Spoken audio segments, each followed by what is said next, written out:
Halo teman-teman, saya akan memberikan tanggapan terkait dengan perdebatan yang terjadi belakangan ini mengenai isu penyaliban.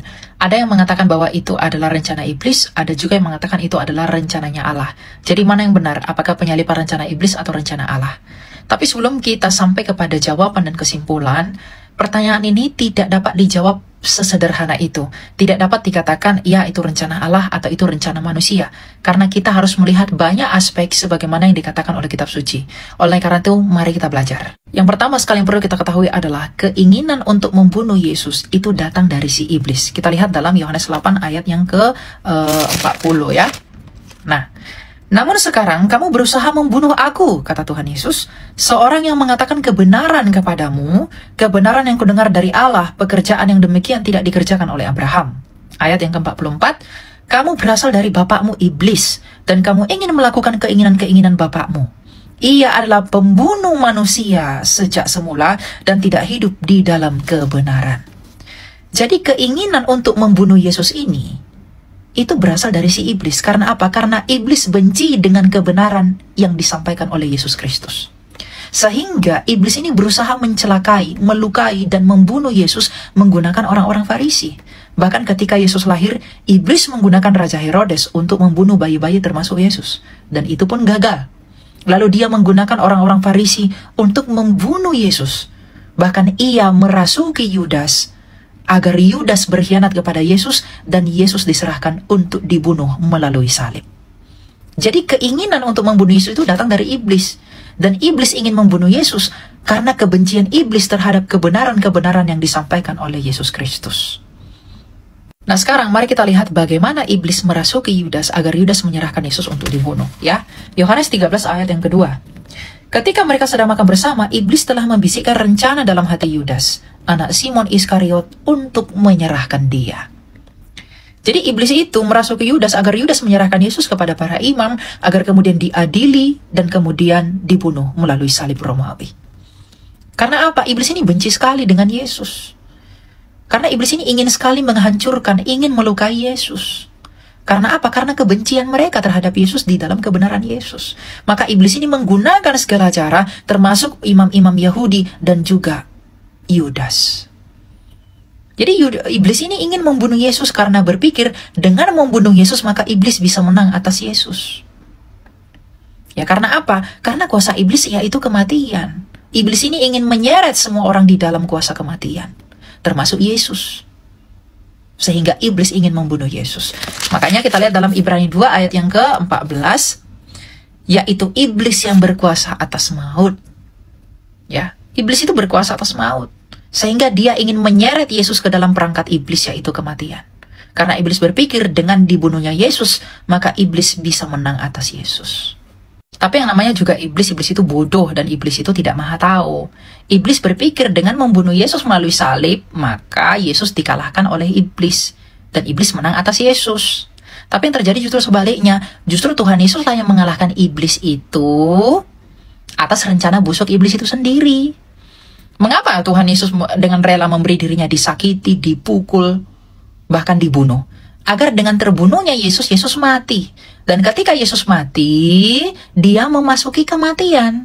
Ingat, kematian itu kuasanya iblis. Ibrani 2 ayat yang ke-14. Jadi, ketika Yesus memasuki kematian, artinya Yesus memasuki daerahnya iblis, kuasanya iblis. Dan ketika Yesus memasuki kuasanya iblis itu, itulah kesempatan Tuhan Yesus untuk melucuti, menghancurkan, menginjak-injak kuasa iblis itu. Dan bukti bahwa Tuhan Yesus menang atas iblis itu, bukti bahwa Tuhan Yesus menang atas kematian itu adalah Tuhan Yesus bangkit pada hari ketiga. Jadi ketika Yesus bangkit, itu buktinya kematian itu tidak bisa menahan Yesus. Yang artinya juga Yesus berhasil menginjak iblis itu. Yesus berhasil menginjak, menghancurkan kuasanya iblis itu, yaitu kematian, melalui kebangkitannya itu. Nah inilah iblis itu, penipu yang telah tertipu.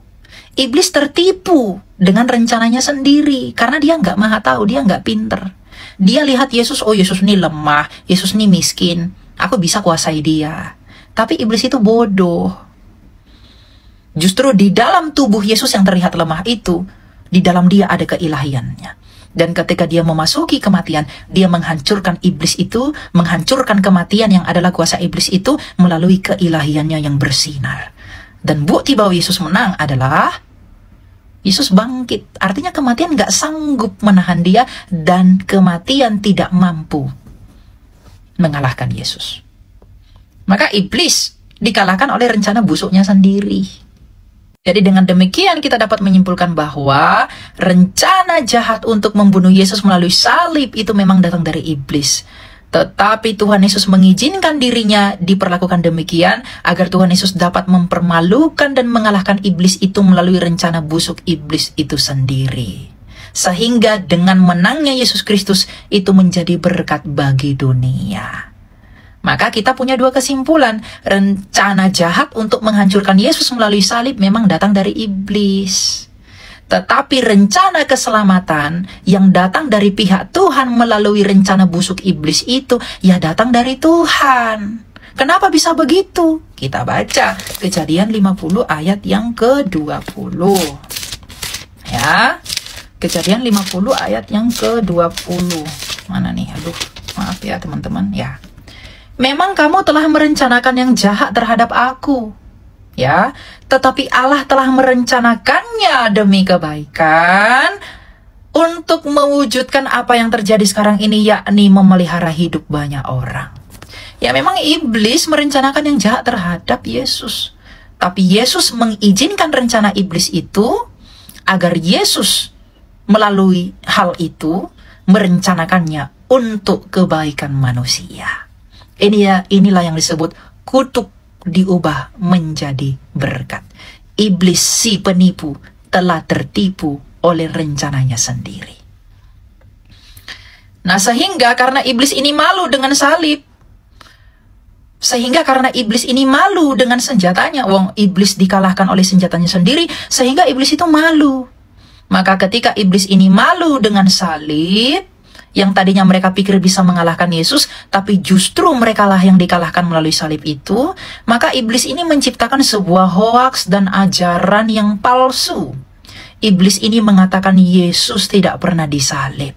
Kenapa? Mereka malu dan trauma terhadap salib, karena iblis berpikir melalui salib mereka bisa kalahkan Yesus, tapi justru melalui salib itulah Tuhan Yesus mempermalukan mereka. Dan karena mereka malu, diciptakanlah hoaks terbesar di dunia. Yesus tidak pernah tersalib. Ya, namanya juga iblis pendusta kan? Mereka menciptakan dusta.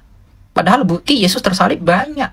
Tapi dia mendustakan banyak orang dengan mengatakan Yesus tidak tersalib. Padahal karena mereka malu aja pada salib. Begitu. Ya, Tuhan memberkati. Itu saja yang dapat saya sampaikan. Kita ketemu lagi nanti. Shalom dan damai Kristus bersama kita.